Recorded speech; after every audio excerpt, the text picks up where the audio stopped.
Ok, ¿hay alguna duda hasta el momento?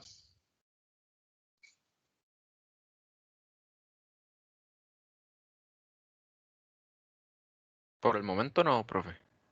Ok, No, profe, prohibido. perfecto. Vamos a seguir viendo un poquito sobre... Ajá, adelante. Sí, yo tenía una dudilla que la tengo desde hace rato. Cuando usted hace pin, por ejemplo, a www.google.com, Ajá, le sale una IP, pero cuando usted hace un pin a google.com, le sale otra. correcto. ¿Eso a qué se debe? Porque tiene varios nombres de dominios. Digamos, los sitios web, los dominios específicamente, podemos tener diferentes nombres. Lo que pasa es que todos de alguna manera pueden hacer un redirect y concentrarnos en un solo sitio. Básicamente es lo que estábamos hablando antes de irnos al break. Por tradición o por tendencia, normalmente utilizamos, casi todas las personas, lo primero que nos viene a la mente es el www.google.com, ¿verdad? Pero podemos tener un dominio que también se llama google.com, etcétera, etcétera. De hecho, hay otros dominios de Google, ¿verdad? No solamente el .com, dependiendo también de los países. Y al final es el mismo servicio o la misma compañía. Entonces, evidentemente, y viendo un poquito hacia atrás lo que estuvimos hablando, cada uno de nuestros dominios tiene su propia dirección IP. Entonces, en los DNS yo necesito registrar. Ahora, yo puedo concentrar todas, de alguna manera, todos mis dominios en uno solo, a través de lo que se conoce.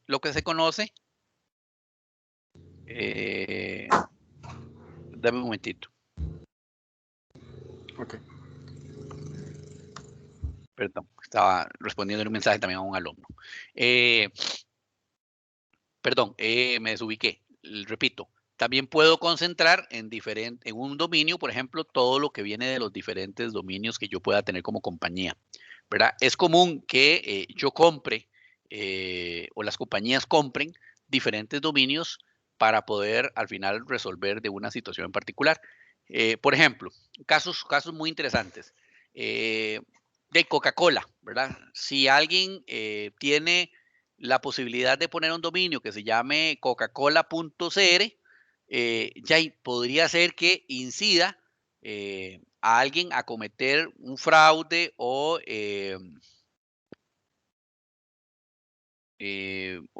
podría incidir, por ejemplo, o hacer incidir a alguien que tenga algún problema, me explico, o sea, entonces, ¿qué es lo que hacen compañías como, por ejemplo, Coca-Cola, como McDonald's, etcétera, etcétera? Tienen diferentes dominios, pero al final, de una u otra manera, todos llegan a un mismo lugar a través de lo que se conoce como el redirect o la redirección, ¿verdad?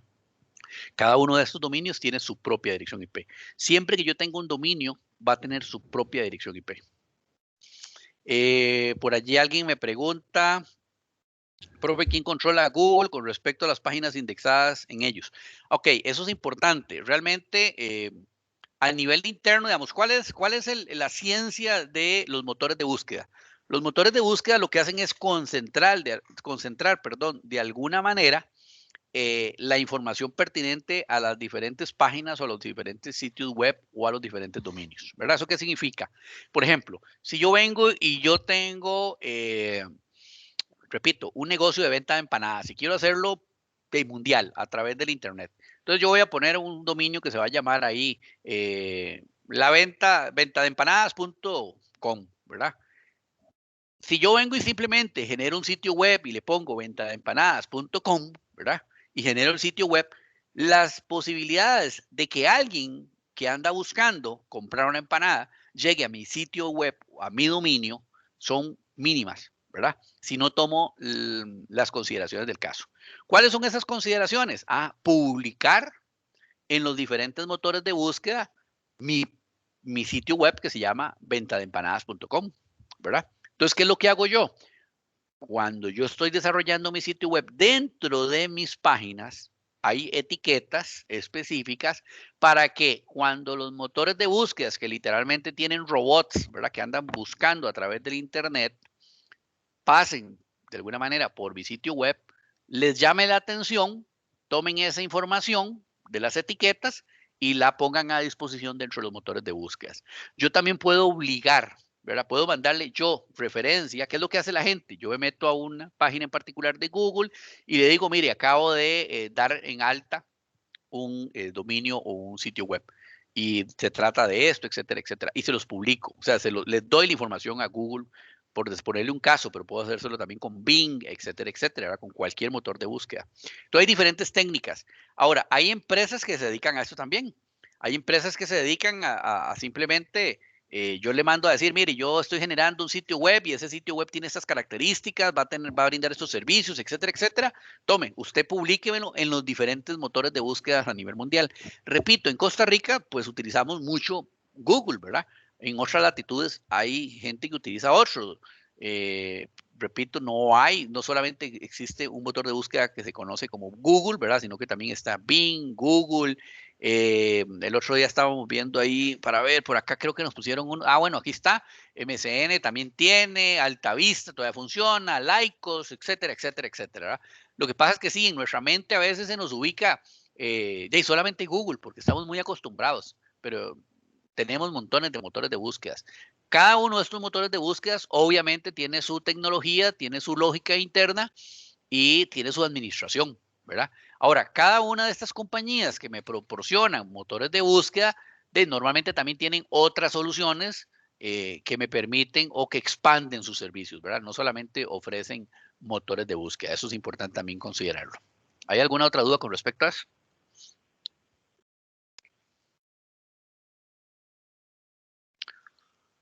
Ok. Correo electrónico es otro de los servicios que estoy seguro que todos en algún momento hemos utilizado, ¿verdad? A través del Internet.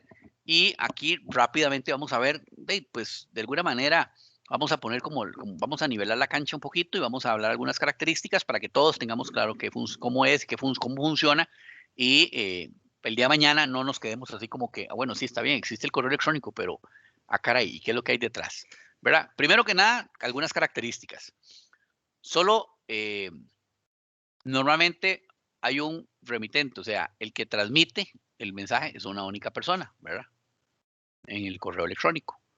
Puede haber múltiples destinatarios, claro, yo puedo ponérselo a N destinatarios. N entre comillas, porque va a depender obviamente de las reglas del negocio. ¿Qué significa eso? Va a depender, por ejemplo, de si mi compañía, por alguna razón en particular, me restringe en cuanto a la cantidad de correos electrónicos a los cuales yo les puedo remitir o enviar mi correo. También esto es importante. Existen lo que se llaman las listas negras, ¿verdad? De correos electrónicos. ¿Qué significa eso? Bueno, si yo caigo, por ejemplo, en tendencias de spam, porque de alguna u otra manera estoy enviando mucha publicidad o algún sistema que es regulatorio detecta específicamente que yo estoy liberando spam, ¿verdad? Entonces, podría ser que me bloqueen mi remitente, ¿verdad? Mi correo electrónico o la cantidad de correos electrónicos que yo puedo enviar a diferentes cantidades de personas. Entonces, las compañías normalmente me Permiso, pues. restringen un poquito en eso. Ya casi le doy la palabra. Sorry. Las compañías normalmente me restringen. Por ejemplo, en la empresa para la cual yo laboro, yo específicamente no puedo mandarle un correo a todas las cuentas de correo electrónico de mi compañía.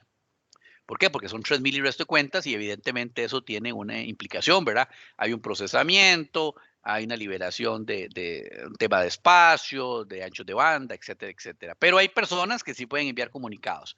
Y entonces tenemos ciertas regulaciones en cuanto al contenido y características del correo electrónico, ¿verdad? Para cuando hacemos un correo masivo. Adelante, el compañero que me hablaba. Sí, es que yo escuchaba un término que dicen que una IP está baneada. Eso es Ajá. cuando, igual por el spam, que se bloquea y ponen lista Sí, negra. sí, correcto. Digamos, los diferentes ISPs o los proveedores de Internet, ¿verdad? Tienen una serie de herramientas que me pueden monitorear. Entre esas, los IPX y los IPS, perdón. Más adelante vamos a ver un apartado específico de seguridad y vamos a hablar mucho de esto. Pero sí, es importante también que lo consideremos. ¿Por qué me pueden, como usted lo acaba de decir, banear, ¿verdad? O bloquear o determinar o poner, como dice uno, en la mira una dirección IP, en este caso, o un correo electrónico, porque se puede detectar que hay tráfico malicioso desde o hacia esa dirección. Por ejemplo, todos hemos visto los reportajes, asumo, de los diferentes noticieros con respecto a el call center, ¿verdad? Que existía en la cárcel o que existe en la cárcel en este momento o en las diferentes cárceles de este país. Evidentemente, si yo puedo identificar desde cuáles direcciones IP están saliendo en ese lugar en particular, podría bloquear esas direcciones IP o esas subredes en particular o esos correos en particular, ¿verdad? Entonces, hay diferentes herramientas a nuestra disposición para hacer esto. Yo que trabajo en banca, ¿verdad? Y he trabajado toda mi vida en banca, de hecho ahora trabajo para seguridad informática, tenemos a disposición múltiples herramientas que nos permiten y nos garantizan que podamos filtrar de forma manual y de forma automatizada cierto contenido, cierto tipo de tráfico, ¿verdad?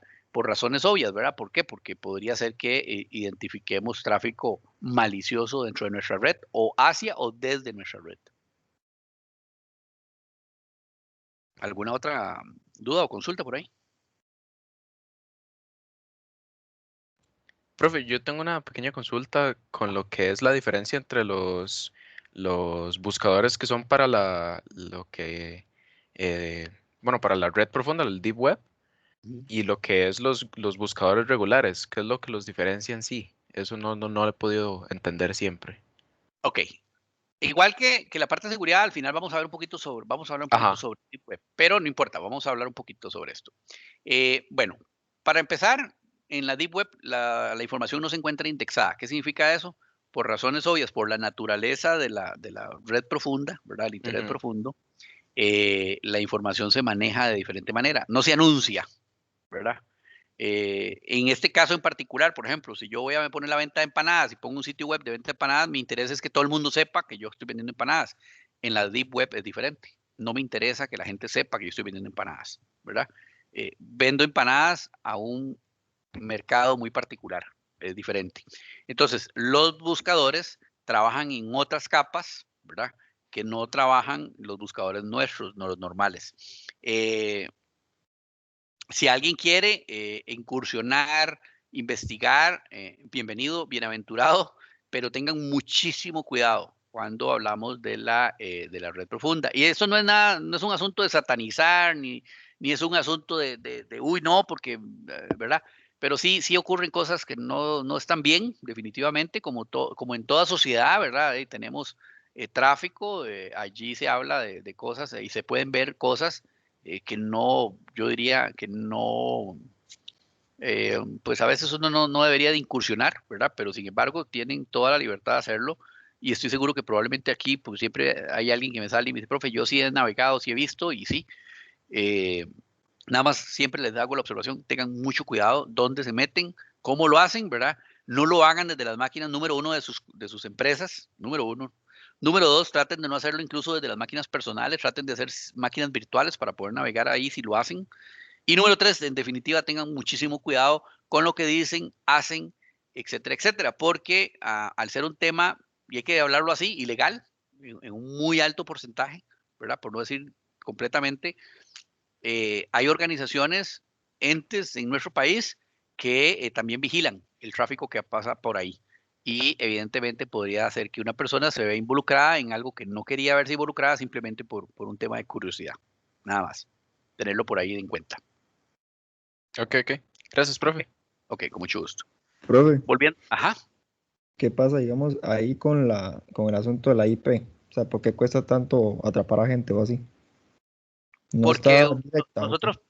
nosotros podemos hacer diferentes técnicas. Por ejemplo, nosotros podríamos implementar una VPN hacia otro país y a partir de allí podría ser que, entre comillas, digo entre comillas porque realmente a nivel electrónico normalmente todo queda registrado, absolutamente todo registrado. Evidentemente hay que saber, hay que conocer bastante para poder determinar algunas cosas, ¿verdad? Pero no es como cuando uno lo ve en tele, ¿verdad? A mí me gusta mucho a veces ver películas de este tipo de tecnologías porque a veces, un día alguien me pasó un meme muy interesante. Me mandaron un video y me decía, así es como la gente cree que nosotros programamos, ¿verdad? Y se veía alguien ahí programando en un montón de pantallas, como 30 pantallas alrededor y la persona programaba como a 200 kilómetros por hora, ¿verdad?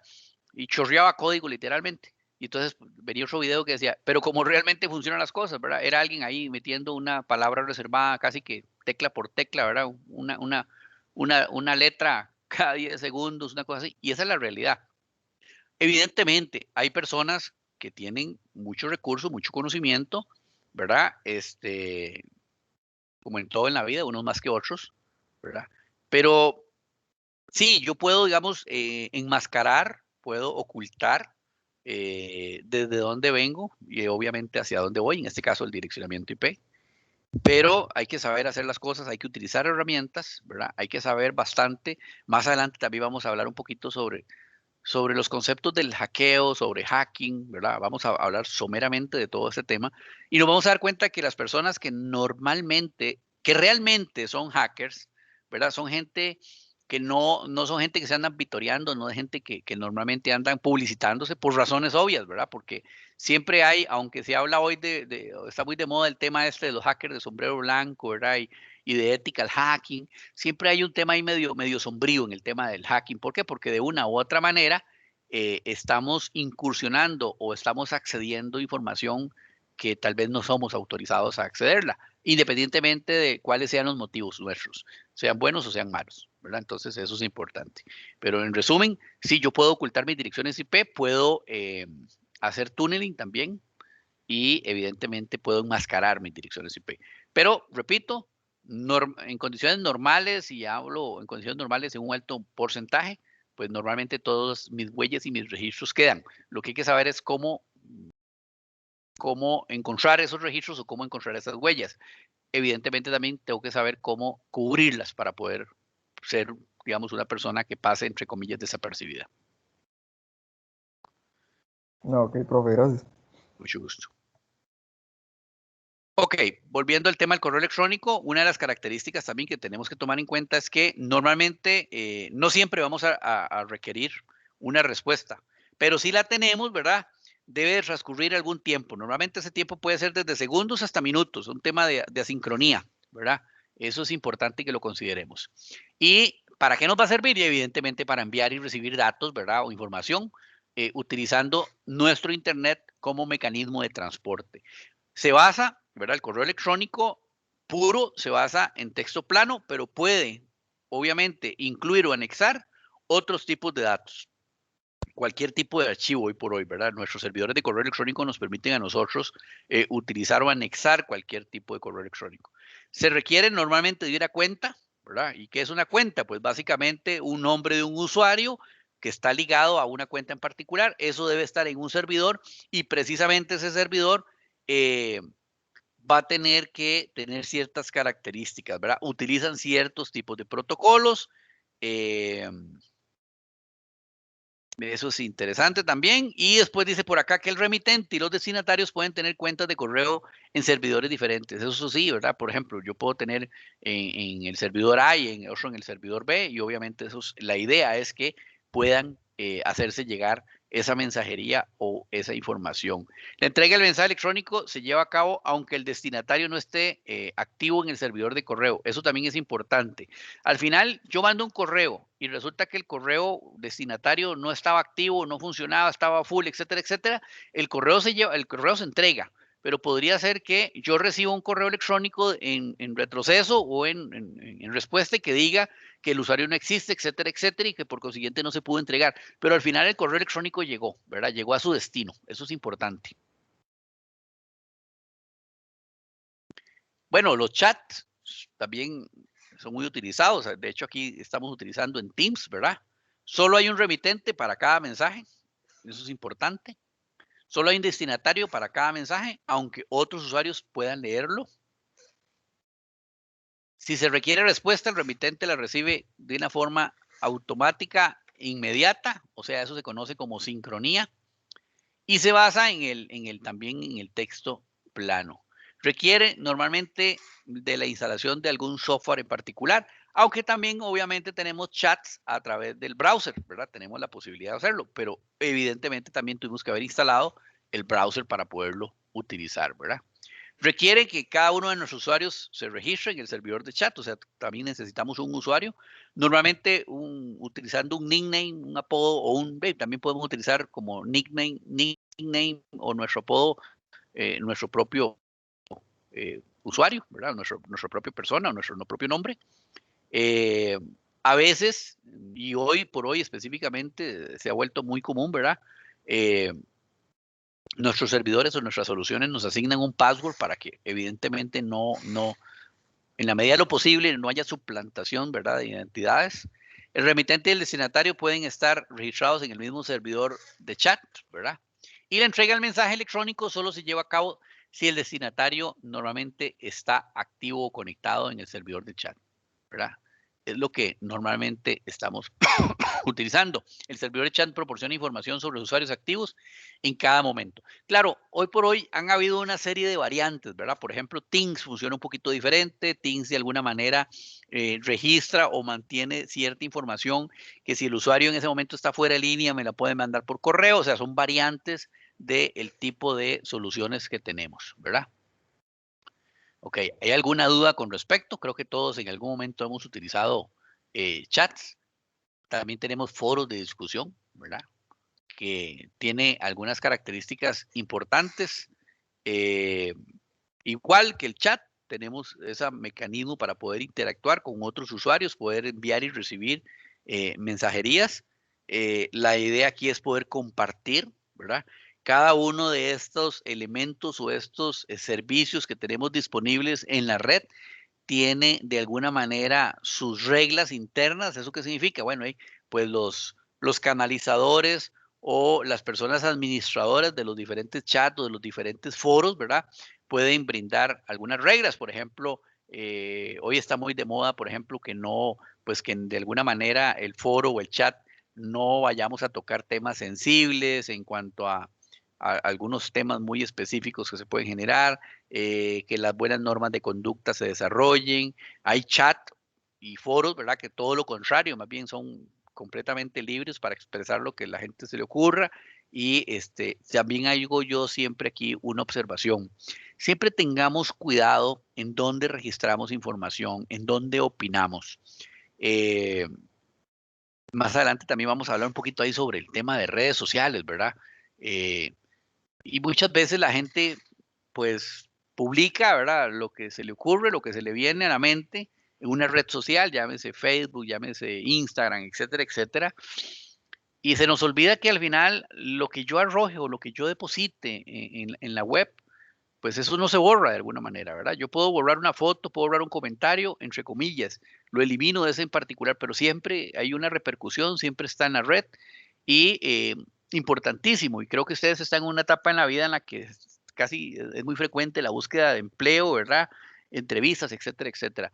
Hoy es un hecho que los diferentes empleadores registran, ¿verdad? Ya ahora a uno le preguntan, por ejemplo, ¿usted tiene Facebook? Regáleme su Facebook.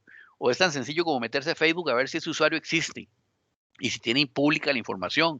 Algunos dicen, bueno, yo no la tengo pública, pero recordemos que lo que yo pongo en la red de una u otra manera siempre se va a volver público. Entonces tengamos mucho cuidado. Lo que yo publico en el chat, en el foro, en una red social, etcétera, etcétera, siempre tengamos mucho cuidado. No es la primera vez que voy a una entrevista y de pronto me doy cuenta que no me contrataron simplemente porque hice una observación, reflejé un comportamiento, y vamos a hacer aquí entre comillas, no debido, porque el tema del comportamiento debido e indebido es muy relativo, ¿verdad? De cada individuo, de cada sujeto, pero pues a la vista de una compañía, de un empleador, pues podría ser que no tenga el mejor comportamiento a nivel de la web. Por ejemplo, muy típico, ¿verdad? Mire, usted toma, fuma, no, ¿verdad? Y no estoy diciendo que sea un pecado, simplemente estoy diciendo que es a veces una pregunta que viene dentro de una oferta de empleo. No, no tomo. Y resulta que voy a mi Facebook y veo que paso todos los fines de semana en una pura fiesta y con licor en mi mano, etcétera. Entonces, es como medio contradictorio, ¿verdad? Y pongo eso como un ejemplo, no porque sea un pecado mortal, sino porque es un ejemplo de lo que se analiza normalmente a nivel de empleadores, ¿verdad? Como experiencia se los puedo contar. ¿Alguna duda, algún comentario hasta aquí?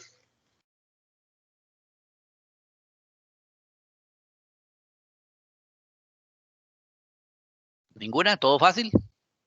Vamos bien, profe, gracias. Ok, perfecto. Entonces, siempre tener en cuenta, ¿verdad?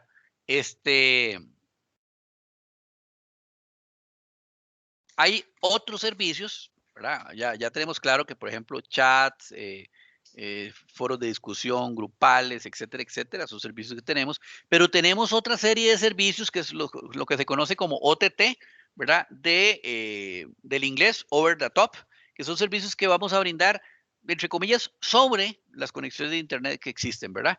No requieren de licencias de operaciones de telecomunicaciones, pero sí usan toda la infraestructura actual de los países que tenemos a nivel mundial para entregar sus servicios y contenido. ¿Cuáles son esos servicios? Por ejemplo, bueno, Disney Channel, ¿verdad? O el Disney Plus, que es el que ahora tenemos por acá en Costa Rica, el Amazon Prime, el Netflix, el HBO, Apple TV, etcétera, etcétera, que son soluciones que me permiten, por ejemplo, toda esta parte de Spotify, esos son servicios que vienen ligados, que de alguna manera se montan sobre mi infraestructura de Internet y que me brindan otros servicios, que evidentemente hay algunos gratuitos y otros de paga, ¿verdad? Entonces también tenemos ese tipo de servicios. Eso es importante que lo sepamos y que los categoricemos, ¿verdad? Entonces, lo que conocemos como servicios de OTT, ¿verdad? O contenido que se monta sobre nuestra interfaz, ¿verdad? Eso también tengámoslos muy en cuenta. Dentro de este tipo, básicamente tenemos de alguna manera tres subtipos, ¿verdad? El 0, el 1 y el 2. Vamos a ver el 0. Comprende servicios de comunicaciones electrónicas que pueden terminarse en una red fija o móvil, como las llamadas, por ejemplo, de Skype o incluso, por ejemplo, Jabber, que cabe dentro de estas, para que lo tengamos ahí en cuenta. Jabber es una solución de Cisco que me permite hacer, obviamente, también llamadas tipo Skype. Se utiliza a nivel corporativo y a nivel personal. Después la OTT1 comprende servicios distintos de las comunicaciones electrónicas, pero que pueden competir con ellos. Por ejemplo, como Teams es una de estas. Y el 2 engloba todo lo que tiene que ver con la parte de difusión de música, como Spotify, video, como Netflix, como el de Disney, etcétera, etcétera, etcétera, ¿verdad? Para que lo tengamos ahí en cuenta. Esto es importante, está muy de moda. Ahora, esto también tenemos la gran ventaja de que podemos utilizarlo no solamente desde el punto de vista de las máquinas, o sea, las estaciones, con un Windows, etcétera, etcétera, sino que también podemos utilizar este tipo de servicios a través, desde y hacia conexiones dentro de los dispositivos móviles como los teléfonos inteligentes, ¿verdad? Esto también es importante. Bueno, vean qué interesante. Don Vint Cerf, ¿verdad? Fue y se conoce como el padre del Internet. Esto es importante mencionarlo un poquito por acá, ¿verdad? Fue diseñador del protocolo TCP/IP, básicamente. Cosas importantes de él. Todavía en 2005 se le ha dado mucho énfasis a ese señor, ¿verdad? No en vano tenemos hoy el Internet, gracias, ¿por qué no decirlo? Gracias a él, ¿verdad? Y hay que reconocerlo, digamos, hay personas que han ido cumpliendo ciertas características que nos ha permitido llegar a lo que tenemos el día de hoy. Mucho se habla a veces, por ejemplo, de bien o mal, de gente como Bill Gates, de gente como Steve Jobs, ¿verdad? Pero son gente que ha ido aportando a lo largo de los años, ¿verdad? Poco a poco, eh, características, tecnología, ideas que nos permiten a tener lo que hoy tenemos a nivel de Internet. Hace 5 años, para serles muy honestos, yo no me hubiese imaginado estar impartiendo el día de hoy una clase completamente virtual, con la fluidez, con la tecnología y yo diría que con la gráfica que podemos permitirnos el día de hoy hacerlo, ¿verdad? Hace año y medio no se nos hubiera ocurrido que las universidades tendrían que incursionar en clases virtuales 100%, ¿verdad? Esto creo que era un tema que, del cual una universidad estatal de este país, ¿verdad? Como la UNED, era la pionera, ¿verdad? Y sin embargo, hoy por hoy, pues prácticamente las universidades públicas y privadas tuvieron que adoptar estas modalidades. No solo universidades, también colegios y escuelas. Importantísimo, ¿verdad? Algunos proyectos que tenemos a nivel o que podemos encontrar a nivel de Internet. El proyecto Opted, ¿verdad? busca hacer una representación precisa de la extensión mundial del Internet usando gráficas visuales. Inició en 2003 con un esfuerzo para ver un mapa de Internet con código abierto.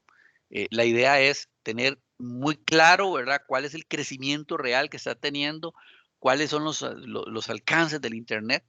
Evidentemente, visualizar y tener muy claro las situaciones o los desastres y algunas otras cosas que por ahí están, ¿verdad? Entonces, también los motivo. Pueden buscar esta información del OPTE Project para que ustedes revisen un poquito por ahí. Esas son las conexiones. En algún momento, la semana antepasada, les pregunté un poquito sobre qué topología consideraban ustedes que teníamos dentro del Internet, ¿verdad? Y entonces aquí podemos visualizar un poco.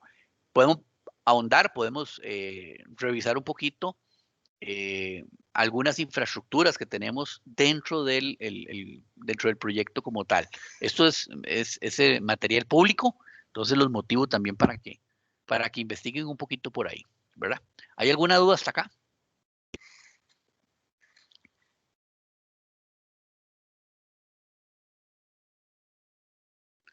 Ok, entonces continuamos. Bueno, hay que ver un poquito sobre la arquitectura que nosotros tenemos en Internet. Ya hablamos, hace un rato hemos estado hablando mucho sobre los ISPs o los Internet Service Providers, ¿verdad? O los proveedores de servicios de Internet. Tenemos niveles dentro de los proveedores de servicio de Internet. Entonces, por ejemplo, el Tier 1, ¿verdad? O el nivel 1 es un alcance global, es el corazón, es el núcleo, el backbone principal de todo lo que es el Internet. Tenemos el Tier 2, que es el alcance regional. Y tenemos el Tier 3, que es el que nos brinda, por ejemplo, el alcance local. La parte de lo que está dentro del Tier 3, nosotros vamos a hablar de que tenemos de toda la telefonía tradicional que todavía tenemos, ¿verdad? Tenemos conexiones a nivel de vía cable, a nivel de DSL, vía cobre, wireless inalámbrica. Se podrán entonces imaginar que los ISP a nivel locales, ya ves, los de Costa Rica, ¿verdad? Son Tier 3, para que lo tengamos ahí en cuenta. Ellos a su vez tienen que hacer conexiones con otros tipos de Internet Service Provider, ¿verdad? Hacer alianzas a nivel de otros países y por consecuencia a nivel mundial tenemos canales de distribución o alianzas con Internet Service Provider de diferentes núcleos o niveles, ¿verdad? Esto es una arquitectura normal en Internet para que ustedes lo podamos visualizar. La parte del Tier 3, pues, evidentemente podríamos visualizarlo como nuestro país, ¿verdad? Y a partir de allí podemos tener diferentes conexiones con otro tipo de proveedores. Ya nosotros a nivel de Costa Rica, por ejemplo, es interesante porque el ICE, de alguna manera, es el suplidor de Internet que le brinda la infraestructura a el resto de proveedores o servidores de Internet, digamos, los Internet Service Provider, como llámese Telecable, Cabletica, Claro, etcétera, etcétera, etcétera. Entonces, eso es importante. Por eso se criticó mucho hace algunos años cuando todo este tema que no sé si ustedes recordarán, cuando se empezaron a liberar las comunicaciones en este país, se criticó mucho, ¿verdad? ¿Por qué? Porque al final lo que iban a hacer los diferentes proveedores que venían, los nuevos proveedores, especialmente la parte privada, de alguna manera iba a utilizar el recurso, ¿verdad? Que ya había implementado, había hecho la inversión, el ICE, y por consiguiente, pues habría que ver. Alguien me podría decir, bueno, sí, profe, pero hay un carrier, ahí hay un pago, etcétera, etcétera. Sí, pero de alguna u otra manera ya la infraestructura estaba generada y el costo ya estaba asumido. Entonces también eso es importante visualizarlo en un lugar o en un país como el nuestro, en donde veníamos de un servicio público, ¿verdad? O una institución pública brindando un servicio hacia la prestación de servicios privados, para que lo tengamos por ahí en cuenta también. Acá hay una pequeña gráfica en donde pueden visualizar. Tenemos básicamente 4 cables submarinos, ¿verdad? Que son los que le permiten a Costa Rica tener el tráfico hacia el resto del mundo, ¿verdad? Cada uno de estos cables tiene sus características importantes. Esto también es un tema público. En el ICE pueden encontrar información y en Internet también pueden encontrar información al respecto desde el punto de vista cuál es el origen, dónde está el destino, hacia dónde vamos, cuál es la capacidad, cuántas fibras tiene cada uno de estos cables, etcétera, etcétera, etcétera. Estos cables tienen una vida útil, eso es importante que lo consideremos, entonces cada cierto periodo de tiempo, ¿verdad? Ahorita no recuerdo el periodo de tiempo ni cuándo fue. Hace poco hubo una sustitución, hace como si no me equivoco, un año más o menos, hubo una sustitución de uno de los cables. Eso es importante. Entonces, ¿qué es lo que se hace? Bueno, se enruta la información a salir por otra salida, así de sencillo, ¿verdad? En ese momento. Evidentemente, como cada uno de estos cables llega a un punto en particular, pues evidentemente también tiene ciertas condiciones o características. Va a ser más eficiente salir hacia un lado, hacia otro. ¿Cómo hago yo para determinar por cuál cable me voy? Bueno, eso lo determinan realmente los equipos de nuestros proveedores de servicios y en este caso en particular, alguien que de alguna manera consolida toda esta salida y en este caso es el ICE, ¿verdad? Para que lo tengamos ahí bien en cuenta. ¿Alguna duda hasta aquí?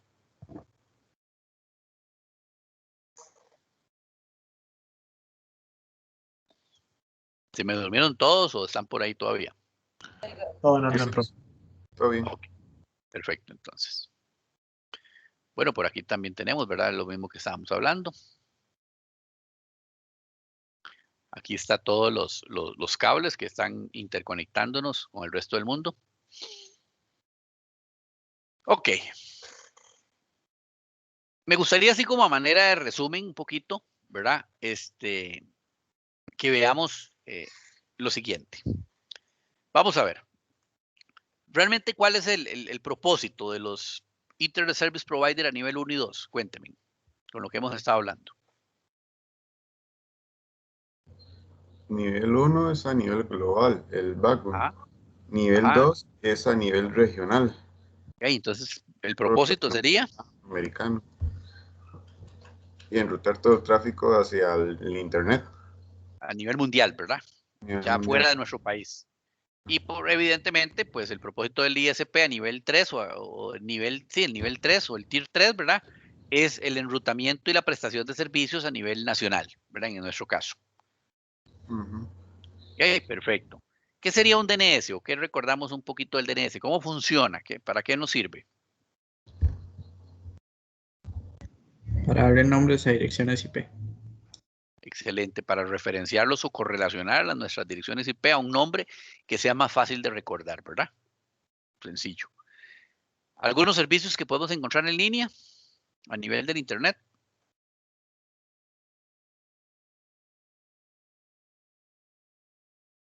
Acabamos de ver algunos. A ver, las damas. Están muy calladitas hoy.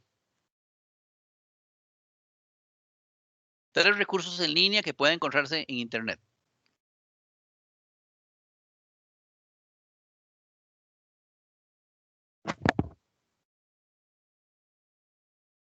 Vamos a hacerlo así como dedocrático. Vamos a ver. Ya se me perdió por aquí. Vamos a verlo así. Ya se me perdió.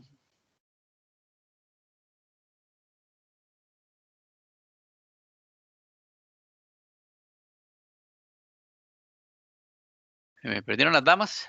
¿Dónde están? Tatiana, ¿qué me puede contar? Uno de los recursos que podemos encontrar en línea. Puede ser tal vez como, qué sé yo, prestaciones de servicios tipo educativos o de Pero, compras. ajá, estos son servicios, pero un recurso así en particular. Las Un damas, nada más las damas. recurso, Bueno, Tatiana en este caso. Ajá. el acceso a información. Será el acceso a información. ¿Qué opina Carol? Eso Carolina es. no, profe Carol, Carol, ok. Ajá. eso no sería como los foros y los chats y todo Ajá, eso. excelente. Los foros, los chats son recursos en línea, ¿verdad? Que nosotros podemos utilizar. Rachel, ¿qué piensa? ¿Qué otro recurso?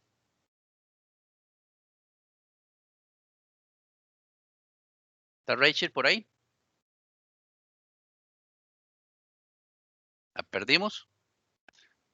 Ok, correos electrónicos, por ejemplo, ¿verdad? Motores de búsqueda es otro recurso que podemos tener nosotros en línea. Muy útil, muy utilizado. ¿Sí? Ok, continuemos entonces. A ver, cuénteme ahora sí. Algunas organizaciones que tenemos a nivel país o a nivel internacional que rigen de alguna manera o gestionan diferentes tipos de cosas dentro del Internet. ¿Qué me pueden decir? Para no irme así de dedocrático. Sí, profe, yo he visto que en Costa Rica, no sé si valga a la pregunta, pero digamos que maneja lo que es el Internet, más o menos su hotel.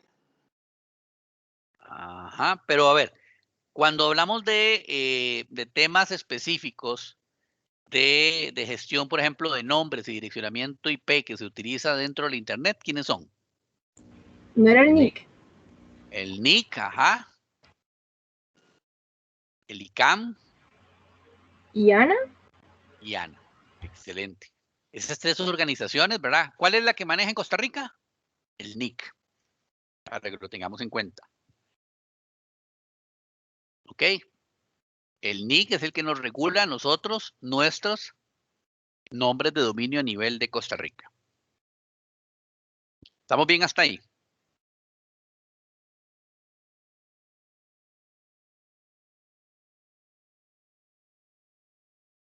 Habíamos visto este video, el de los guerreros de la red. No, profe, creo que no. No.